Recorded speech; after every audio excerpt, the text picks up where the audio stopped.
Olá! Neste vídeo você vai aprender uma nova profissão, o narrador de cortes. Eu sou Marcelo Duó, narrador esportivo, esse canal fala sobre isso, narração esportiva, para qualquer esporte, para qualquer público, para você que está aprendendo, para você que já é, para a gente pensar um pouquinho sobre a nossa magia. Deixa o like se você curtiu o vídeo, compartilhe o link para mais gente chegar e inscreva-se no canal. Cara, esse é um fenômeno da internet, né?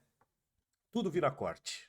Podcast vira corte, entrevista vira corte, programa de TV vira corte, programa de rádio vira corte, tudo vira corte. E claro que não seria diferente com a narração esportiva, né? Afinal de contas, a gente vive num mundo em que as pessoas muitas vezes não têm tempo de assistir a um jogo inteiro, de qualquer esporte. Qualquer esporte aí é mais ou menos 2 horas que você vai ter que investir para acompanhar, né? Salvo esses eventos mais novos aí, como a Kings League, que dura um pouquinho menos, dura mais ou menos 1 hora o jogo todo. Mas muita gente não tem esse tempo, não quer fazer outra coisa e tal. Então, as pessoas se informam muitas vezes sobre o esporte, sobre o futebol, por meio dos cortes. E a gente está criando um fenômeno, já acontece, na verdade, de narradores que a gente nem conhece direito o trabalho deles com a bola rolando 90 minutos, mas a gente sabe quem são por causa dos cortes. Agora, tem uma coisa que ninguém te conta sobre isso, e é sobre isso que eu queria tratar nesse vídeo. Obviamente que faz parte do nosso trabalho de narrador divulgar as narrações que a gente faz. Né? Cortar um lance engraçado, um gol bonito, uma narração que você acha que ficou legal. As nossas redes sociais, elas são vitrines do nosso trabalho, elas são a embalagem do nosso produto e elas falam muito sobre quem a gente é com o microfone na mão. Então, um corte bem feito, que viraliza, pode levar você a posições que de repente você não imaginava. É o fenômeno luva de pedreiro, né? O cara bate uma falta, fala lá meia dúzia de umas coisas lá e vira um fenômeno da internet, né? Ganha milhões de seguidores do dia para noite, ganha, né? Marcas chegam e tudo mais. Você vive ali um momento de pico. Mas o que ninguém te conta é que a narração esportiva ela não vive de picos. Assim como um campeonato de pontos corridos, a narração esportiva ela é uma grande maratona. A carreira de um narrador ela é um filme, ela não é uma foto. E esse é o cuidado que a gente tem que ter. Por quê? A gente não pode, narrador, narradora, ir para uma transmissão pensando no corte. Ah, eu vou falar esse negócio aqui, eu vou fazer isso aqui, porque pô, isso aí vai dar um corte legal. Não. Se você fizer isso, você vai ficar refém da única coisa que faz da nossa função algo diferente de um ator, de um cantor, de qualquer outra função de comunicação e arte, que é a imprevisibilidade. O esporte não tem roteiro.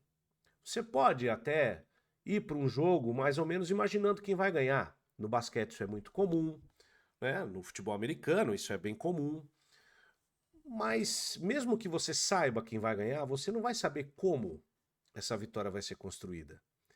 Se a gente vai ter uma Hail Mary no final do jogo, um touchdown de 80 jardas, perdão, isso vai construir a vitória de um time. Pelo contrário, né, olhando de uma outra maneira também, você não vai saber se no intervalo já vai estar 31-0 para um time, falando de NFL especificamente. A gente pode prever que um time vai ganhar uma final de futebol do outro, né? Eu estou gravando esse vídeo num domingo, Portugal vai enfrentar a Espanha na final da Nations League. A favorita é a Espanha, mas você não sabe. Você não sabe se Portugal pode ganhar o jogo com o gol do Cristiano Ronaldo no último minuto. E pode ser a despedida do Cristiano Ronaldo da seleção portuguesa. Já pensou? A gente não sabe. Ou a Espanha pode fazer 4-0. Ou o jogo pode ser 5-4, como foi Espanha e França semifinal. A Espanha vencia por 5-1 e quase deixou de ganhar o jogo. É a imprevisibilidade. E no fim das contas, meus senhores, você pode, e acontece, tá? Isso é verdade o que eu estou dizendo. se destacar no mercado por um corte ou por vários cortes de narrações emblemáticas suas, de um estilo que você criou e que viralizou muito e que chegou a muita gente por ser diferente, algo inusitado e tal. Bacana. Aí você vai lá e alcança o posto que você tanto queria. Mas se você não tiver as qualidades que um narrador esportivo de ponta precisa ter, você não vai ficar. Você vai ter um hype, esse hype vai passar, vai vir outro ou outra, vai ocupar a crista dessa onda, vai baixar. E se você prestar atenção nas grandes empresas de comunicação, hoje em dia, isso tem acontecido com certa frequência. Nomes que são alçados ali à condição de sucessores das lendas e que depois de alguns meses, de alguns anos, vão perdendo espaço para outras novidades, porque a comunicação hoje, principalmente, ela vive de novidade. O que mantém você perene? A regularidade de performance com a criatividade da narração. Hoje em dia, um narrador que não é criativo, ele não sobrevive. E a criatividade dele, bem explorada, num corte, vai fazer com que ele toda semana chame a atenção de muitas pessoas. Deu para entender? Então, vou dar um exemplo prático meu, rapidinho. Eu estou fazendo a Kings League lá no Desimpedidos. Olha como é que eu cheguei lá. Sem querer, não procurei, tá? Eu fui contactado pelo Bruno Grossi, que é um dos gestores lá. E esse rapaz, ele me ouvia na 105 FM. Eu saí da 105 há 10 anos. Ele me ouvia lá. E as presepadas que a gente fazia lá, na cabeça dele, que era menino, ainda é garoto, ainda é jovem, mas era muito mais menino naquele momento, criou um vínculo comigo. Ele era fã. Então ele queria um dia trabalhar comigo. Pintou a oportunidade, ele me chamou, eu tô lá. E veja como você não pode parar. Eu tô ali no meio de moleques que tem 10, 15 anos a menos do que eu. Se você não souber aproveitá-los, você não vai poder forçar um corte. Mas vai poder acontecer algo como aconteceu comigo na quinta-feira. Quinta-feira. A gente tava lá, assim, os jogos bem ruins, assim, tem muito jogo ruim na Kings League, tá, gente? Não se iluda, não. É muito legal o evento, é bem bolado tudo, mas tem jogo ruim. E num desses jogos, num determinado momento, o Luigi, que era um dos comentaristas lá, um cara de redes sociais do próprio Desimpedidos, da NWB, virou pra mim e falou assim: Marcelo, você já narrou? Você acha que você conseguiria narrar um lance só com onomatopeia? Eu entrei na zoeira e falei: consigo, quer ver? E comecei lá a brincar.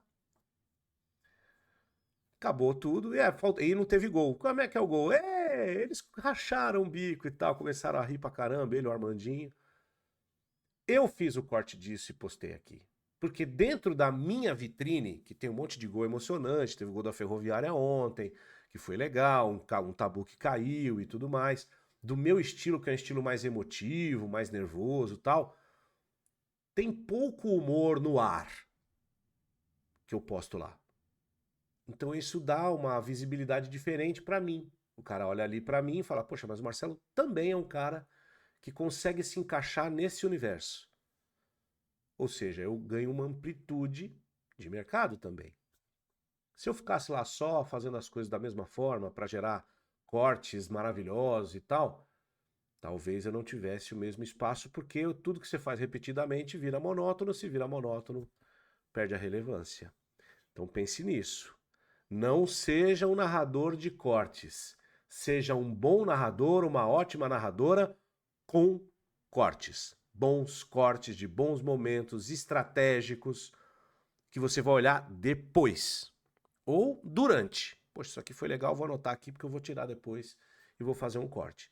Não vá para uma transmissão pensando em viralizar. Porque é melhor você ter, durante um ano, 12 meses de vídeos com 20 mil views do que um vídeo com 100 mil views e os outros com menos de 1000. Entendeu o que eu quero dizer? Espero que você tenha gostado do vídeo. Todo dia tem vídeo novo aqui nesse canal. Inscreva-se, se você curtiu, deixa o like. Se você não curtiu, pode deixar o dislike, não tem problema. Tem alguma dúvida sobre o que eu falei? Quer debater um pouco mais sobre isso? Deixa nos comentários, que eu tô sempre lá dando um oi para vocês, tá bom? Até o próximo vídeo. Obrigado.